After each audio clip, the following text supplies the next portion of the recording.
안녕하세요. 귀인의 도움으로 천하의 몹쓸 놈을 물리친 50대 여자입니다. 간통죄가 폐지돼서일까요? 요즘 이런저런 사연을 들어보면 겁도 없이 바람을 피우는 사람이 많은 것 같더라고요. 분명 그 끝은 몰락일 것이 자명한데 말입니다. 배우자를 배신한다는 건 대표적인 종교들의 교리에도 나와 있을 정도로 중죄이고 자극적인 주제인지라 관련 사고가 터지면 각종 연예 사회 기사에서도 곧잘 내용으로 다루곤 해요.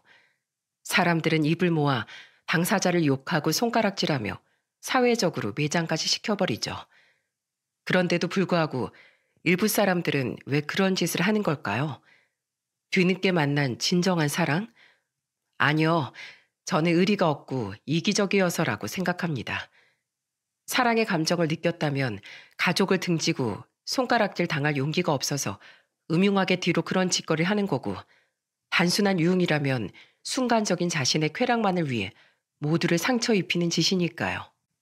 바람에 대한 이야기가 길었는데 그건 바로 제 인생의 천하의 몹쓸 놈이 제게 그따위 짓을 저질렀기 때문이에요. 제 전남편 말입니다.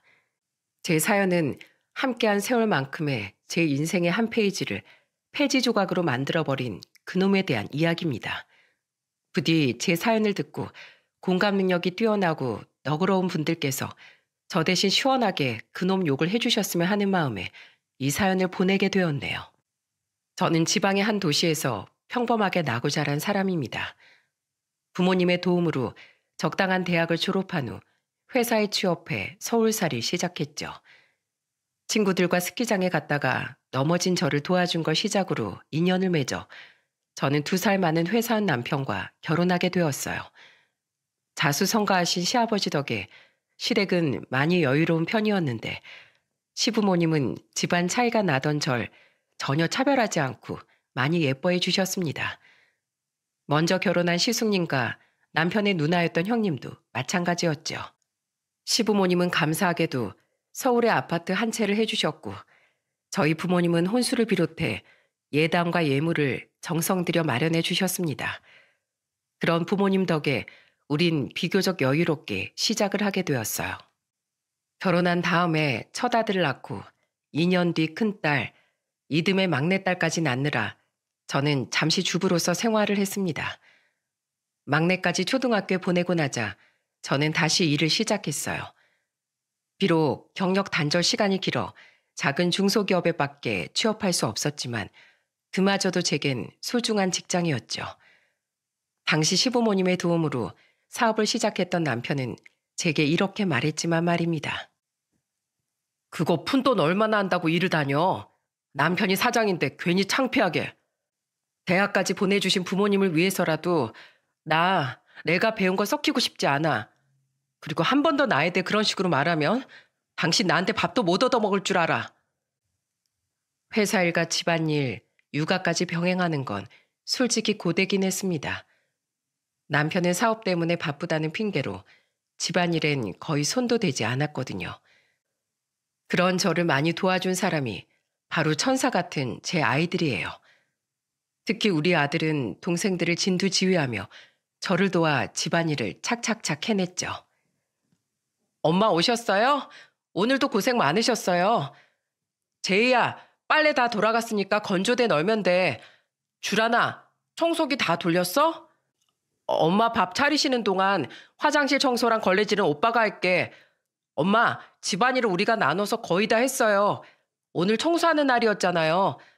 밥도 할까 했는데 아무리 생각해도 엄마 밥만큼 맛있는 게 없어서 저녁은 그냥 안 했어요. 대신 설거지는 우리가 할 테니까 그 뒤에 엄마는 푹 쉬세요. 제가 이따가 엄마 잠드시기 전에 발도 주물러 드릴게요. 아빠는 오늘도 늦으신다죠? 그렇다는구나. 아휴, 중고등학생들이 공부나 하지 왜 집안일을 했어. 고맙다. 우리 아들, 딸들 덕분에 엄마가 얼른 퇴근하고 집에 올 맛이 나네. 좋아. 오늘 저녁엔 이 엄마가 아주 기가 막힌 오므라이스 해줄게. 화기애애하게 저녁을 먹고 있는데 남편이 뒤늦게 집에 들어오더라고요. 오자마자 밥박거리는 게 얄미웠지만 어쩔 수 없이 정든 부부인지라 하루 종일 고생한 남편이 안쓰럽기도 했어요. 저는 미리 따로 남겨둔 오므라이스를 데워주었고 아이들은 알아서 수저도 갖다 놓고 물도 떠다 놓고 하더군요. 맛있어. 아, 역시 집이 최고라니까. 남편은 만족스러운 웃음을 지으며 좋아했습니다. 이처럼 우린 남편의 가정에 대한 참여도는 적었어도 미워하거나 따돌리지 않고 서로를 존중하며 화목하게 지냈어요. 솔직히 그 안엔 제 양보와 희생이 많다고 생각했지만 처음에만 약올라서 남편을 잡았을 뿐 저로 인해 집안이 화목할 수 있다면 상관없다고 생각했죠. 남편이 그런 저에 대한 고마움 따윈 한 방에 걷어차버릴 놈인 걸 그땐 미처 모르고 말입니다. 큰아들이 대학에 입학했을 때 남편은 하던 사업에 더해 골프 연습장을 차렸어요. 지금 사업만으로도 충분한데 굳이 아버님께 손까지 벌려서 그걸 차려야 돼? 지금 사업이 불안할 때가 많아서 안정적인 수입원을 만들어 놓으려고 그래. 아버지도 그걸 아시군 날 도와주겠다고 하신 거야. 그건 그렇고 여보, 그 골프 연습장 당신 명의로 좀 차리자. 그건 또 왜? 세금 문제 때문에 그래. 불법이 아닌 선에서 한 푼이라도 돈 더 아끼면 좋잖아. 운영은 내가 왔다 갔다 하면서 직접 할 테니까 당신은 명의만 빌려주고 다른 건 신경 쓸 필요 없어. 위치도 좋고 시설도 잘 해놓은 골프 연습장은 빠르게 자리를 잡았습니다. 처음엔 남편이 알아서 하겠거니 하고 관심이 없던 제가 그 골프 연습장을 들여다보기 시작한 건 아들이 26살일 때부터였어요. 오래 다니던 중소기업이 불황을 이기지 못하고 그만 문을 닫고 말았거든요. 남편이 돈도 잘 벌고 세 자식 모두 대학도 보냈으니 애서 돈을 더 벌 필요는 없지만 그렇다고 놀고만 있기엔 뭐했어요. 때문에 전 가끔씩 남편의 골프 연습장에 나가 직원들 대신 굳은 일도 해주고 직원들에게 음식도 해다 주곤 했죠. 다들 아직 점심 안 먹었죠? 요즘 물가도 비싼데 맨날 사 먹기 부담되잖아요. 내가 돈가스랑 이것저것 좀 해왔어요.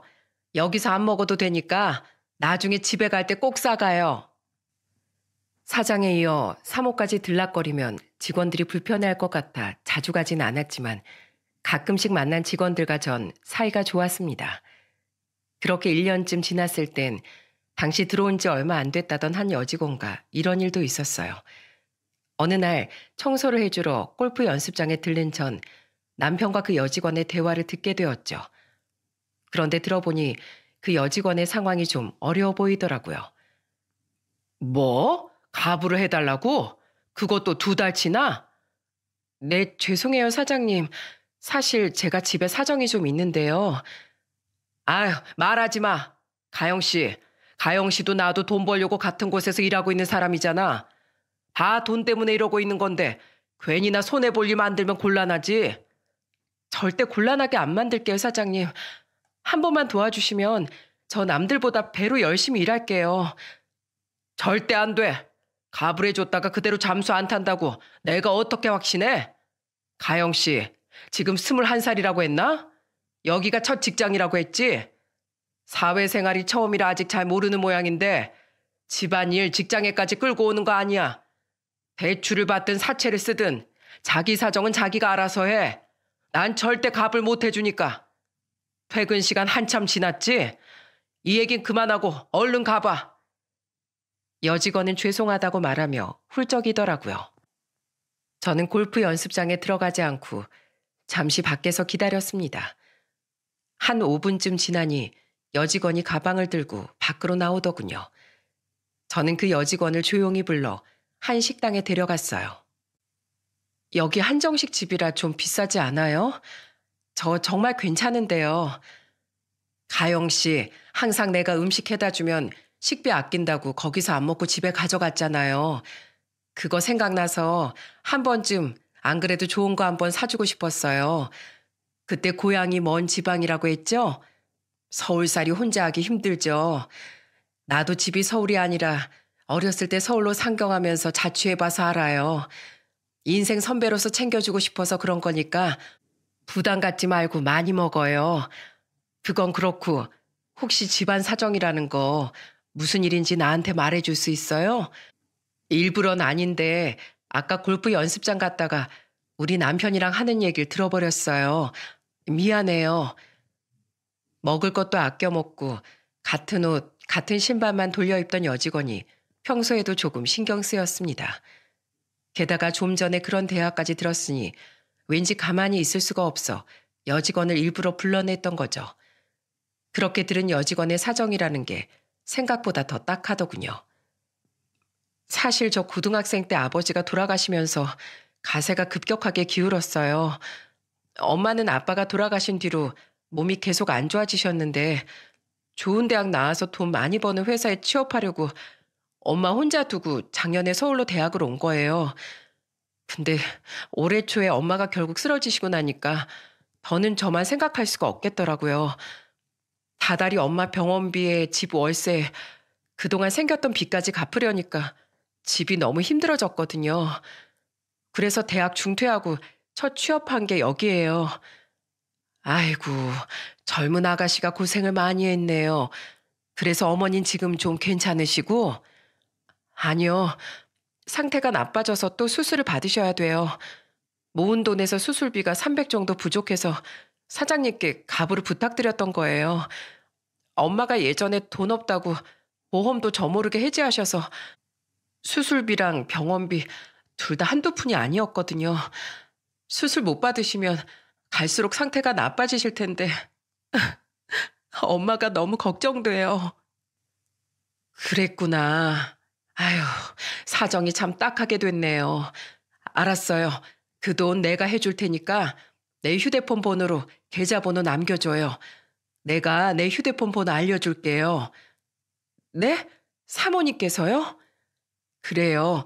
내 남편이 알면 난리칠 테니까 절대 말은 하지 말고. 감사합니다, 사모님. 제가 그 돈 열심히 일해서 꼭 빠른 시일 내에 갚을게요. 갚지 말아요. 그냥 그동안 열심히 일해준 거에 대한 보너스라고 생각해요. 하지만 그 큰 돈을 어떻게... 나도 아무한테나 이러지 않아요. 근데 우리 막내보다도 어린 아가씨가 다른 것도 아니고 부모님 때문에 고생하는 걸 보니까 너무 딱하기도 하고 어머니를 생각하는 아가씨 마음이 예쁘기도 해서 내가 돕고 싶어서 그래요.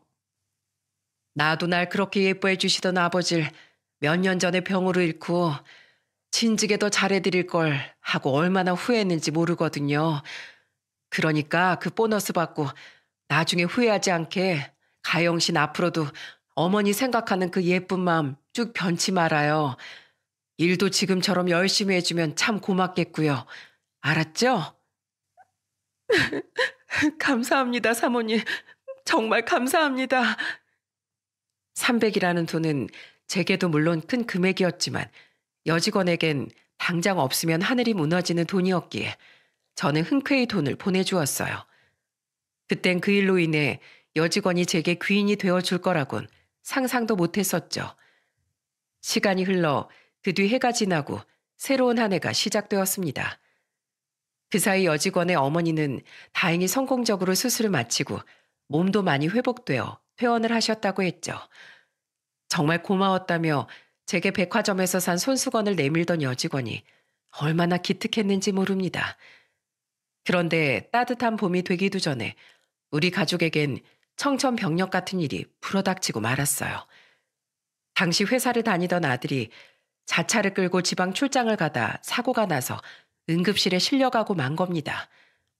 다행히 서울을 많이 벗어나지 않은 곳에서 난 사고라 아들은 서울의 대형 병원에 이송되었는데 수술 동의를 받으러 제게 전화한 병원 관계자의 말에 저는 기절할 뻔했어요. 제 아들이 사고가 났다고요? 얼마나 다쳤어요? 우리 아들 괜찮은 거죠? 3중 추돌 사고였어요. 그런데 하필 가운데 차량이 아드님 차량이었어서 다른 사람들에 비해 아드님 상태가 너무 심각해요. 갈비뼈도 3개나 부러지고 다리에 손목까지 죄다 골절된 부분 투성이에 장기 손상도 심해서 긴급 수술 들어가야 합니다. 듣기만 해도 끔찍한 아들의 상태에 무슨 정신으로 병원으로 달려갔는지 모르겠네요. 당시 사회초년생이던 큰딸이 제 차를 운전해 저와 대학생 막내를 태우고 병원으로 향했죠. 막내는 손을 덜덜 떨던 저 대신 남편에게 전화해 소식을 알렸습니다. 아빠, 지금 오빠 교통사고 나서 응급수술 들어갔대요. 상태가 너무 심각해서 잘못될지도 모른다는데 아빠도 얼른 병원으로 와주세요. 먼저 병원에 도착한 우린 수술실 앞에서 하염없이 눈물을 흘렸습니다. 석주야, 힘내거라. 제발 목숨만 붙어 있어다오. 이 엄마 두고 먼저 가선 절대로 안 돼. 그렇게 우리 세 모녀가 서로 부둥켜 안고 불안에 떨고 있는데 왜인지 계속해서 남편이 도착하질 않더라고요.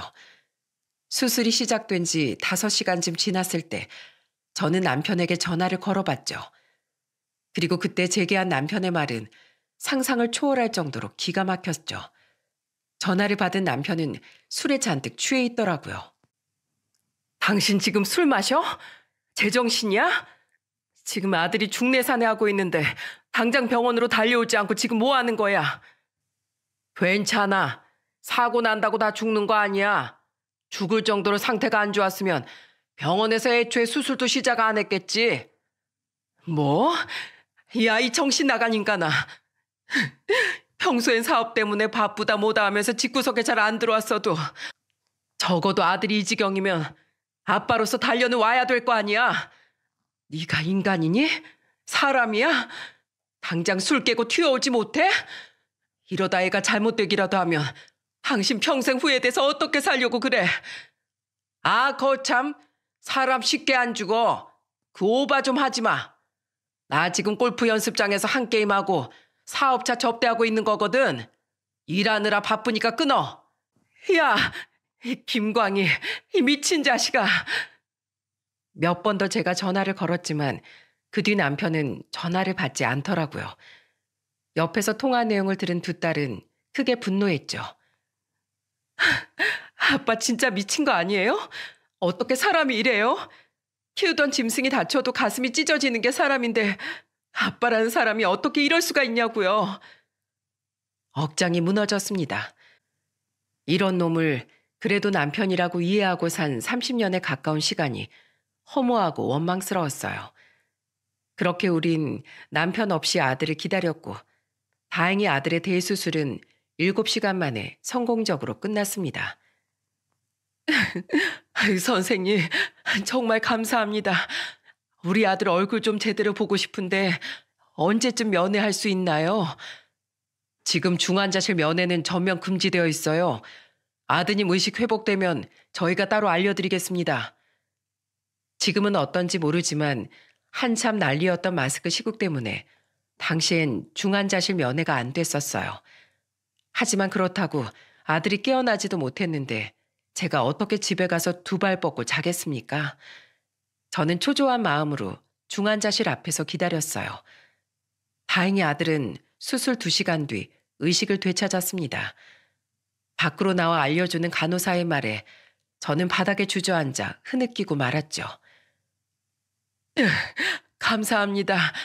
정말 감사합니다. 엄마, 이제 집에 가요. 이러다 엄마가 먼저 쓰러지겠어요. 저는 그제야 딸들과 함께 집으로 향했습니다.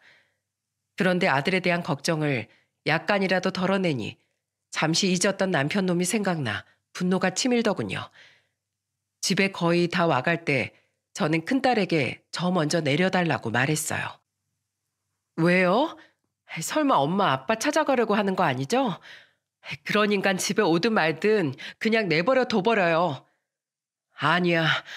엄마가 급하게 오느라 잠깐 잊었던 일이 있어서 그래. 너희 먼저 집에 들어가 있어. 엄마 금방 갈게. 저는 딸들에게 부모로서 더 이상 안 좋은 모습을 보이고 싶지 않았습니다. 하지만 그대로 남편을 내버려 두기엔 너무 화가 났기에 술을 마시고 있다던 골프 연습장에 쳐들어가지 않고선 견딜 수가 없었죠. 머리끄댕이를 한 번이라도 쥐어 뜯어놔야 이대로 이혼을 해도 화병이 나지 않을 것 같았어요.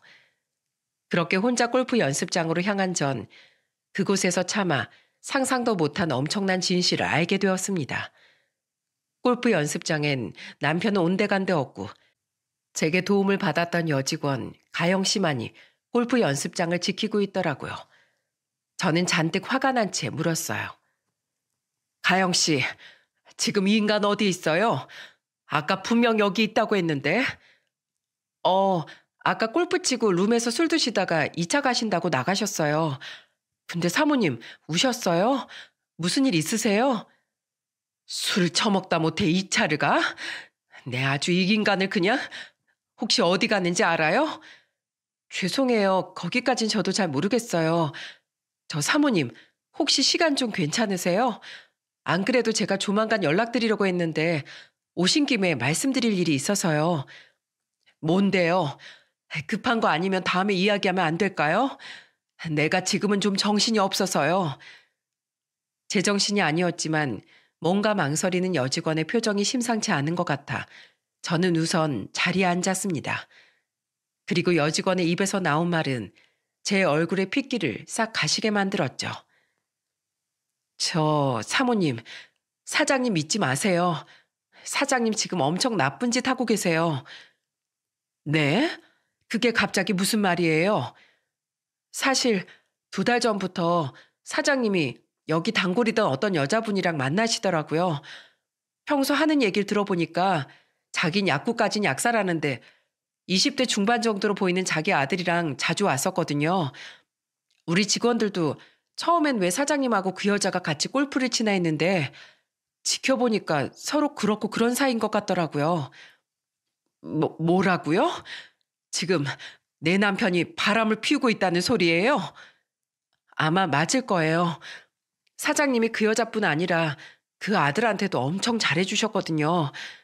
저번에 그 남자가 카운터 근처에서 통화하는 말을 들었는데 사장님이 그 남자한테 각종 명품 옷에 지갑에 최근에 4천만 원짜리 차도 뽑아줬대요. 아무 이유 없이 사장님이 남한테 그런 거 사주실 분은 아니잖아요. 사실 오늘도 그 여자랑 아들이랑 셋이 골프 치고 여기서 한잔하다가 술에 취해서 기분 좋다면서 셋이 2차로 또 술 마시러 간 거예요. 그 아들이 위스키를 좋아한다면서 고급 바로 데려가 주겠다고 하시는 거 제가 들었어요. 저 사모님께 어떻게 말씀드려야 하나 고민했었어요. 사모님이 너무 좋은 분인 거 아니까 충격이 크실 것 같아서요. 그래도 더 일찍 말씀드려야 했는데 죄송해요. 아니에요. 그래도 일하는 곳 사장 일이라 말하기 힘들었을 텐데 어떻게 나한테 말해줄 생각을 했어요? 당연히 그래야죠. 사모님이 저한테 어떻게 해주셨는데요. 직원들도 당장 돈은 벌어야 하니까 말 못했던 거지. 사실 다들 사모님께 말씀드리고 싶어 했어요. 고마워요, 가영 씨. 가영 씨 아니었으면 바보처럼 그 인간 제대로 응징도 못하고 갈라설 뻔했네요. 나 먼저 가볼게요. 나 여기 왔었다는 말 그 인간한텐 하지 말아주세요. 미친 인간 아닙니까? 자기 아들은 사경을 헤매고 있는데 바람난 것도 모자라 상간녀 아들이랑 술을 마시러 가요? 도저히 그 연놈들을 가만 둘 수가 없었습니다. 저는 휴대폰으로 폭풍 검색을 해 평이 좋은 흥신소를 찾아봤어요. 그중 전직 경찰 출신도 있다던 업체에 연락해 남편과 그 여자에 대한 뒷조사를 의뢰했죠. 적을 알고 나를 알면 백전백승이라고 정보를 제대로 알아야 작사를 내도 내지 않겠습니까? 그날 남편은 밤늦게 술에 취해 들어왔어요. 어찌나 술에 취했는지 아들에 대한 건 묻지도 않고 소파에서 골아 떨어지더군요. 그리고 다음날 일어나 제게 한다는 말이 아주 가관이더라고요. 석주 수술 잘 됐지? 일찍도 묻는다. 당신이 그러고도 아빠야? 제이도 출근하고 당신도 주란이도 집에 있는 거 보니까 잘 끝났나 보네.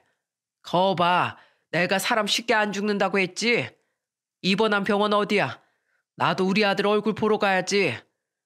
어차피 중환자실에 있어서 지금 면회 안 돼. 그리고 당신은 석주 볼 자격도 없어. 애가 죽어가는데도 술판 벌리고 있던 인간, 난 절대 용서 못해. 여편의 5번은 아무튼 면회 안 된다니까 아쉽네. 나중에 태어나면 보지 뭐. 상황 파악이 안 되는지 남편은 엉덩이를 극적거리며 늦은 출근 준비를 위해 화장실로 들어가더군요. 그 뒤 하루에도 몇 번씩 중환자실에 전화해 아들의 상태를 확인하며 저는 피가 마르는 시간을 보냈습니다. 다행히도 아들은 조금씩 회복을 해나가고 있었어요. 그리고 그날 이후 저와 딸들은 남편을 투명인간 취급했죠. 마음 같아선 당장이라도 내쫓고 싶었지만 꾹 참고 흥신소에서 연락이 오길 기다렸어요. 그렇게 나흘이 지난 날 점심에 드디어 연락이 온 흥신소 직원에게 자료를 건네받고 저는 입을 떡 벌렸습니다. 반전의 반전의 연속인 듯 그 여자의 실체는 어마어마했거든요. 남편분과 그 여자가 만나는 사진, 집에 드나드는 사진 등 증거로 쓸 자료는 충분하실 겁니다. 그리고 그 아들한테 차를 사줬다는 대화 내용까지 전부 다 녹음했어요. 둘이 만난 진 석 달쯤 됐더라고요. 고생하셨어요. 근데 그 여자 약사가 아니던데요. 예? 자기 약국을 가지고 있다던데요. 그거 맞는데 뭐 나올 게 없나 좀 캐보니까 어마어마하더라고요. 우선 그 여자 예전에도 바람 피워서 이혼당했더군요. 그 뒤에도 이 남자 저 남자 만나면서 돈을 받아내고 아들 유학도 잠깐 보냈더라고요. 막말로 기생충 같은 여자죠. 근데 전에 오래 만난 남자 하나가 약사였더라고요. 그때부터 작정하고 보고 배운 건지 약학 관련 지식이 좀 있었나 봐요. 그 남자랑 헤어진 뒤에 약사였던 70대 남자 한 명을 알게 돼서 명의를 빌려 약국을 차린 거예요. 그 남자는 사고로 척추에 장애가 생겨서 더 이상 약사를 할 수 없는 몸 상태라 대가를 받고 명의를 빌려줬나 보더라고요. 얼마 주고 있는지까진 못 알아냈지만 아무튼 그 여자가 약사가 아닌 건 확실합니다. 대단한 여자죠. 기가 막혀서 헛웃음까지 나더라고요. 어쩜 만나도 저런 사기꾼한테 걸렸답니까? 저는 고맙다고 인사하곤 그 길로 흥신소 직원이 알아내준 그 여자의 약국으로 향했어요. 약국에 도착하니 사진 속 얼굴과 똑같이 생긴 중년 여자가 저를 반갑게 맞아주더군요. 저는 그 여자에게 싸늘한 목소리로 제 정체를 밝혔죠. 안녕하세요. 안녕하지 못하다. 네? 네가 내 남편하고 바람난 여자지? 시침 때 생각이면 하지도 마. 이미 다 알고 증거도 잡고 왔으니까. 뻔뻔한 년. 어떻게 자기 자식까지 데리고 다니면서 바람을 피워? 네 아들한테 부끄럽지도 않니? 그쪽이 광희 씨 부인? 듣던 대로 쭈글쭈글하네. 나랑 동갑이라더니 관리를 대체 어떻게 하고 다니는 거야? 저러니까 남편이 바람이 나지. 그러는 넌 관리를 그렇게 잘해서 입술도 퉁퉁, 얼굴도 퉁퉁이냐? 얼마나 빵빵이 주사를 맞아댔으면 이렇게 보고 있기만 해도 불편할 정도로 얼굴이 부어있어? 생긴 거 가지고 이런 말 하는 거 아니지만 네가 먼저 날 건드렸으니 한마디 할게. 사람이 자연스러운 맛이 있어야지. 얼마나 순리대로 사는 게 싫으면 돈으로 세월을 역행하려고 하는 것도 모자라 유부남을 만나? 이 가정 파괴범아. 내가 너 절대 가만 안 놔둘 거야. 가만 안 놔두면 뭐 네가 어쩔 건데? 간통죄도 폐지된 마당에 네가 할 수 있는 일이 이혼하고 나한테 위자료 청구하는 것밖에 더 되겠어? 줄게. 그깟 돈 약사인 나한텐 푼돈이나 마찬가지거든. 근데 돈 잘 버는 남편마저 잃으면 얼굴도 엉망이야. 능력도 없어. 너한테 남는 건 뭐가 있을까? 이 인생 실패자야. 이혼해주면 네 남편은 내가 고맙게 가질게. 그 여자는 제게 빌긴커녕 오히려 뻔뻔하게 저를 조롱하더라고요. 저는 정수기에 있는 찬물을 떠서 그 여자의 얼굴에 확 뿌려버렸습니다. 그리고 그 여자에게 한마디를 남기고 유리문을 뻥 차며 나와버렸죠. 야, 너 미쳤어? 그럼 남편이란 놈이 바람을 피웠는데 제정신이겠냐? 무식한 소리하고 있어. 너 오늘 나한테 건방지게 군 거 땅을 치고 후회하게 해줄 거야. 알았어? 아이고 무서워라. 기대할게. 그 여자는 다가올 자신의 불행은 상상도 못한 채 끝까지 이죽대더라고요. 이후 미리 약속을 잡아둔 변호사 사무실에 가서 이혼 상담까지 받고 집에 왔더니 마침 남편도 딱 맞춰서 집에 도착하더군요. 남편은 절 보자마자 대뜸 이러더라고요. 당신 성의 약국에 찾아가서 물까지 뿌렸다며? 점잖지 못하게 남의 사업장 가서 그게 뭐 하는 짓이야? 성의? 내 이름 불러준 건 언제인지 기억도 안 나는데 고작 석 달 만난 상간녀는 다정하게 이름으로 부르냐? 당신이 내가 그 여자 만나는 거 언제 알았는지 모르겠는데 이런다고 당신한테 득될 게 뭐가 있어? 뭐 나랑 이혼이라도 하게? 그럼 내가 아들이 사경을 헤매든 말든 바람난 여자랑 그 아들이랑 술 처마시고 그 비싼 차까지 사준 인간이랑 미쳤다고 계속 같이 살 줄 알았니? 당신이 발뺌하기 전에 증거라도 잡고 갈라서려고 며칠 잠자고 있었던 거지. 근데 당신 왜 이렇게 뻔뻔해? 적어도 다른 여자랑 놀아놨으면 나한테 싹싹 빌기라도 해야 하는 거 아니야? 나도 잘 됐다 싶으니까. 사실 당신처럼 능력도 볼 것도 하나 없는 여자보다 약사인 그 여자가 사업가인 나랑 훨씬 잘 어울리는 한상 아니야? 이참에 그냥 이혼하고 그 여자랑 합치면 되는데 내가 뭐가 아쉬워서 당신한테 빌어? 참 뻔뻔한 인간들끼리 아주 잘 만났네. 아주 잘 어울리는 바퀴벌레 한 쌍이야. 당신 같은 인간을 남편이라고 데리고 산 내 자신이 아주 끔찍하게 싫어진다. 이혼 할 거야. 할 건데 당신 앞으로 절대 우리 애들은 못 볼 줄 알아. 명품 공세에 차까지 사다 바친 그 여자 자식이 당신을 아빠 대접이나 제대로 해줄 것 같아? 어디 자식들한테까지 버림받고 얼마나 잘 사나 보자. 그리고 바람 피우는 인간을 파렴치 안으로 생각하는 당신 부모님이 과연 당신을 가만두실까? 당신은 당신 부모한테도 철저하게 외면당할 거야. 애들은 어차피 지들한테 물려줄 돈 많은 부모를 자연스럽게 따르게 돼 있어. 지금은 나 모른 척해도 나중에 가선 나한테 미안하다면서 아양 떨러올걸? 그리고 아무리 그래도 우리 부모님은 자식밖에 모르는 분들이야. 설마 이혼하면 생판남인 당신 때문에 나를 안 보실까 봐? 당신 머리가 너무 꽃밭이네. 됐고 내가 위자료 겸해서 공동명인 이 집은 당신 줄 테니까 깔끔하게 이혼하자고. 깔끔은 개뿔. 당신 잊었어? 당신 골프 사업장 4명인 거? 멍청한 남편은 거기까진 생각을 못했는지 안색이 파리해지더군요. 저는 그런 놈에게 당당히 제 몫을 요구했죠. 아파트에 그 골프 연습장까지 다 내놔. 어차피 당신은 그거 나한테서 못 뺏어가. 나 오늘 변호사 상담받고 왔거든. 당신이 합의 이혼 안 하면 나 소송까지 불사할 건데 어디 한번 개싸움 해볼래? 유책 배우자인 당신이 많이 불리할 텐데. 그게 얼마짜린데 내가 미쳤다고 당신한테 줘? 줘. 내가 30년 가까이 거의 독박 육아하고 그 와중에 일도 하고 집안일까지 도맡으면서 얼마나 개고생을 했는데 당신도 일말의 양심이라도 있으면 나한테 군소리하면 안 되지. 난 현금 재산도 나눠받고 아파트랑 그 골프 연습장까지 다 받아낼 거야. 나이 들더니 욕심만 늘었네. 늘었어. 그래, 가져가. 다 가져가. 대신 애들 결혼할 때 결혼자금 달라고 나한테 아쉬운 소리 절대 하지 마. 당신 알았어? 이번에 가져간 것들로 다 알아서 해결해. 안 그래도 너 같은 인간한테 우리 애들 결혼자금 같은 거 손 벌릴 생각 없었어. 이것 봐. 당신 아직도 중환자실에 누워있는 우리 아들 걱정 하나도 안 하고 당신 돈 지킬 생각만 하고 있지? 그딴 인간한테 우리 애들 일 하나라도 상의할 생각 추호도 없네요. 이 아파트 나한테 준다고 했지? 내일 당장 짐 싸서 나가. 그리고 내일부터 골프 연습장도 나올 생각 절대 하지 말고.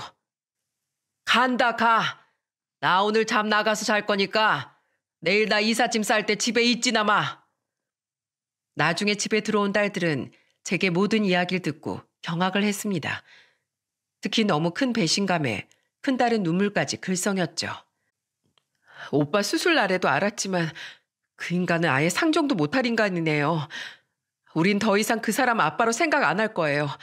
2번 다시 안 볼 거라고요. 혼자서 얼마나 속상하셨어요, 엄마.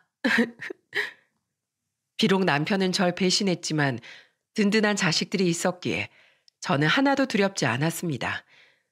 다음 날 남편은 정말로 짐을 빼서 나가버렸고 이튿날 함께 이혼서를 내는 걸 끝으로 저는 남편을 제 인생에서 정리해버렸어요.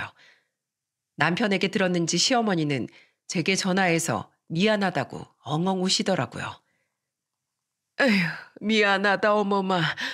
이게 무슨 날벼락이라니. 에이, 그 몹쓸 놈 뭐가 그렇게 당당한지 너랑 호적 정리되면 바로 재혼하고 싶다더라. 우린 그 인간 같지도 않은 놈 앞으로 절대 안 볼 거다. 어머마, 그놈 부모인 우리가 밉겠지만 가끔이라도 우리 손주 손녀들은 보여주면 안 되겠니?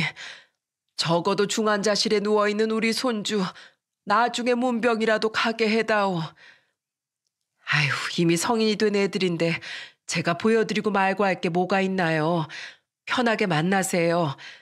저 그놈은 찢어 죽이고 싶을 정도로 밉지만 두 분을 원망하진 않아요. 두 분이 제게 그동안 얼마나 잘해주셨는데요. 우리 석주도 꼭 무사히 회복될 거니까 일반 병실로 옮기면 그때 문병 오세요. 나중에 시아버지와 시숙님, 형님도 제게 사과 전화를 하시더라고요. 이렇게 식구들은 멀쩡한데 왜 하필 제 남편이라는 놈만 그 지경이었는지 알다가도 모를 일이었죠. 이혼 서류를 낸 날 저는 곧장 경찰서로 가 상간녀를 약사법 위반으로 신고해버렸습니다. 겁도 없이 빌린 면허로 약사 행세를 하고 다니는 그런 인간은 공익을 위해서라도 가만둘 수 없었으니까요. 그 전에 당장 신고하고 싶었지만 남편 놈이 자신이 사기꾼에게 당했다는 사실을 알면 제게 질척될까 봐 일부러 며칠 기다렸던 거죠. 아니나 다를까 그 후 얼마 지나지 않아 남편이 대뜸 집에 찾아오더라고요. 저녁을 먹고 있던 저와 딸들은 무척이나 놀랐죠. 남편은 대뜸 제 앞에 무릎을 꿇으며 싹싹 빌기 시작했습니다. 여보, 정말 미안해. 나 한 번만 용서해줘. 그 여자 사기꾼이었대. 진짜 약사도 아니었대.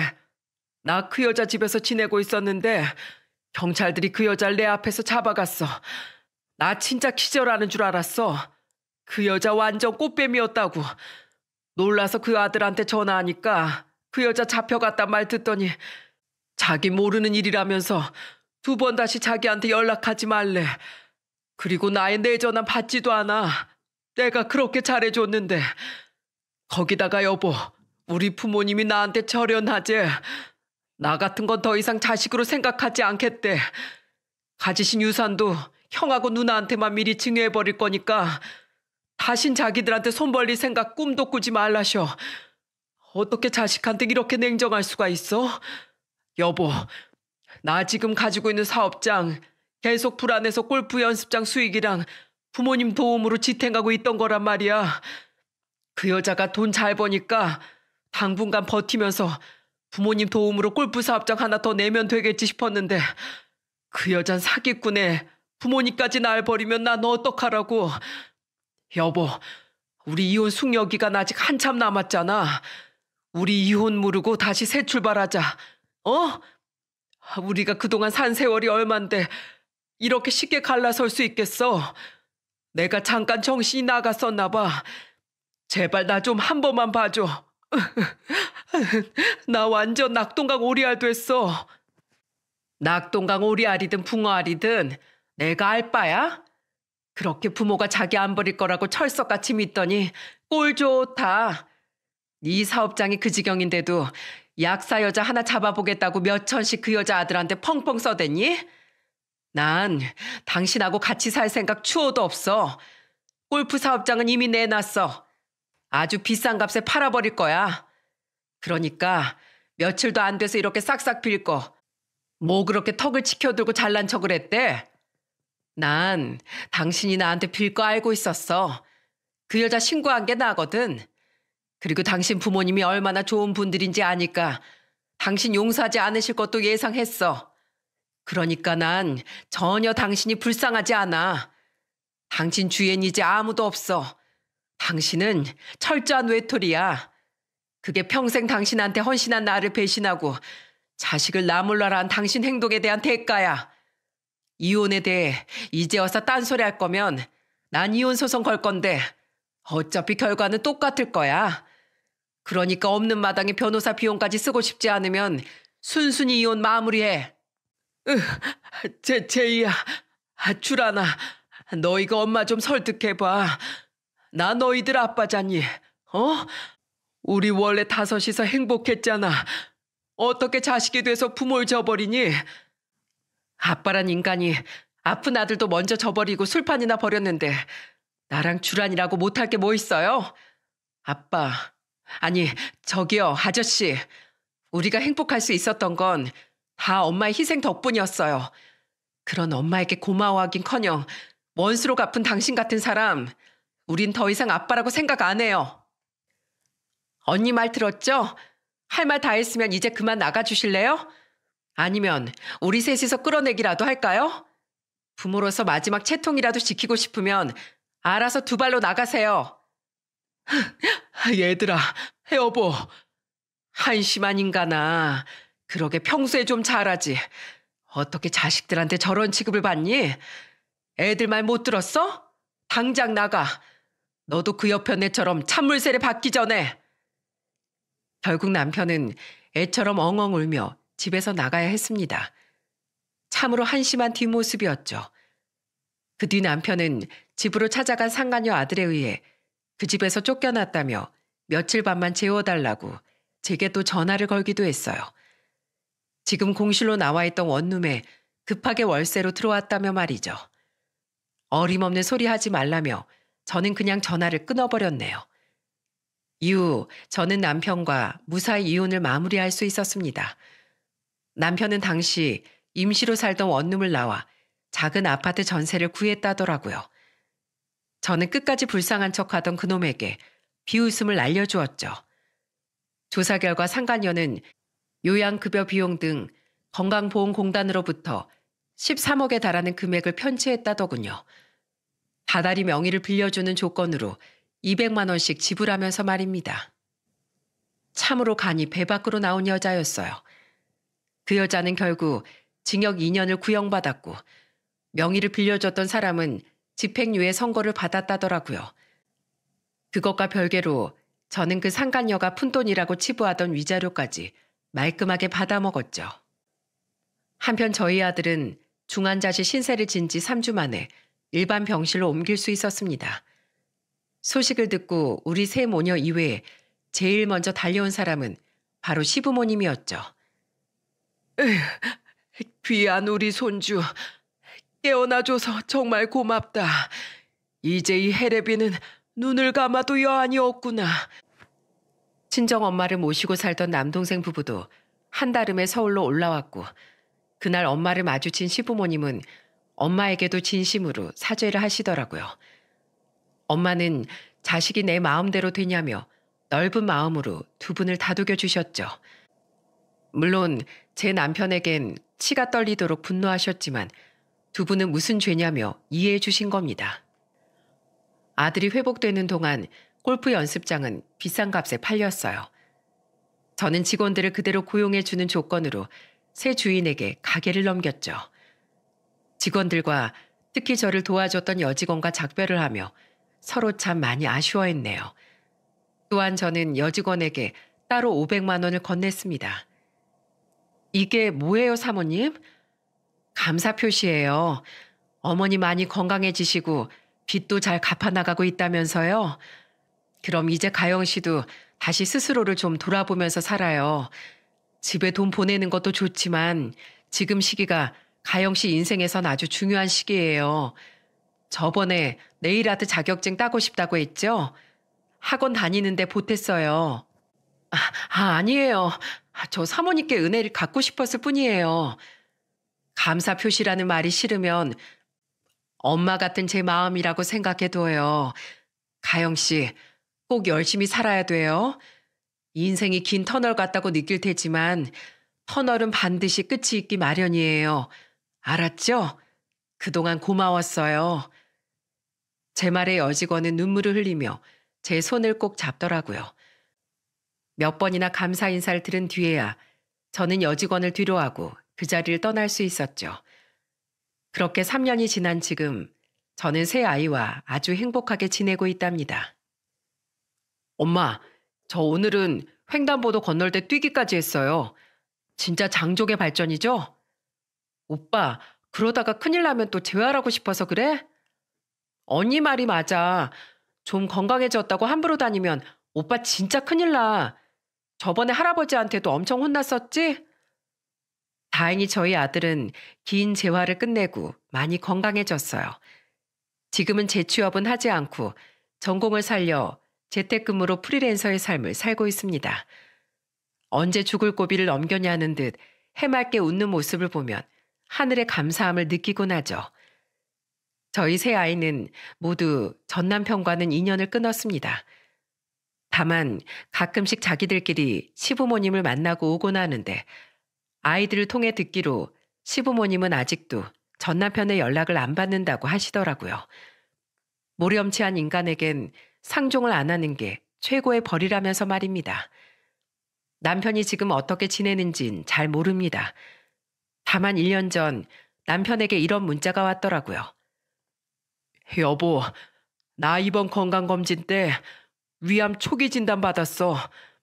다행히 절제 수술만 받고 항암은 필요 없다고 하는데 아프니까 당신하고 애들 생각이 너무 많이 나. 우리 석주는 건강해졌어? 나 부모님 도움 없으니까 버틸 수가 없어서 몇 달 전에 결국 사업장 접었어. 지금은 남은 돈으로 편의점 하나 열어서 근근히 먹고 살고 있어. 인건비 아끼려고 최대한 알바 없이 근무하다 보니까 하루 대부분을 편의점에서 보냈는데 편의점 음식을 많이 먹다 보니까 병을 키운 것 같아. 여보, 당신이 차려주는 집밥이 너무 그립다. 애들이라도 한 번만 얼굴 좀 보고 싶어. 한 번도 감사한 줄 모르고 받아먹던 집밥이 이제야 그리워? 미안하지만 버스님이 지나갔어. 그리고 당신 문자 받고 애들한테 물어봤는데 애들은 당신이 암이든 말든 볼 생각 전혀 없대. 특히 석준, 당신이라면 아주 치를 떨어. 당신 예전에 나 몰래 병실 침대에서 꼼짝도 못하던 석주 찾아가서 나 설득해달라고 몇 번이나 애원했다며? 죽다 살아난 자기한테 괜찮냐는 말 한 번 없이 그딴 소리나 해대는 당신한테 그때 오만정이 다 떨어졌대. 애는 건강하니까 앞으로 신경 끄고 당신 건강이나 잘 챙기면서 살아. 그리고 앞으론 남한테 빌붙지 말고 다른 사람 뒤통수도 치지 말고 좀 똑바로 살아. 그랬다간 당신을 아껴도 모든 사람들한테 외면받게 된다는 거 당신도 이제 똑똑히 알았잖아. 수술 잘못되란 악담까진 하지 않을게. 수술 잘 받고 우린 영영 보지 말자. 장문의 답장을 끝으로 저는 그 인간을 차단해버렸습니다. 그렇게 절 배신한 남편은 결국 바람난 여자에게 뒤통수 맞고 자기 부모님과 자식들에게까지 모두 버림받는 비참한 최후를 맞이한 거죠.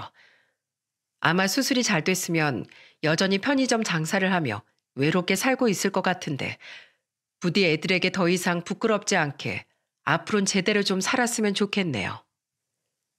저는 골프 연습장을 판 돈으로 아이들과 아주 잘 먹고 잘 살고 있습니다. 또한 애들이 결혼할 땐 미리 빼둔 돈으로 든든히 지원도 해줄 생각이에요. 아, 저는 다음 달엔 저렴하게 인수한 카페의 사장이 된답니다.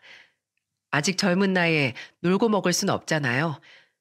고민 끝에 저는 바리스타 자격증을 땄고 다음 달부턴 카페 사장으로서의 제2의 인생을 시작하게 됐어요. 앞으론 오래도록 건강하게 자식들과 행복한 삶을 살고 싶다는 게 제 유일한 바람이죠. 여러분, 대체 바람 같은 걸 왜 피우나 했는데 바람 피운 사람은 외도할 때 느껴지는 아찔한 맛을 즐긴다더군요. 롤러코스터 타듯 짧고 강렬하게 느껴지는 쾌감과 짜릿함 때문에 가족을 등지는 인간은 절대 누군가의 진정한 가족이 될 수 없다고 생각해요. 거기에 돈이라는 세속적인 이유까지 덧붙이는 제 전남편 같은 인간이라면 더더욱 상종해선 안 되겠죠.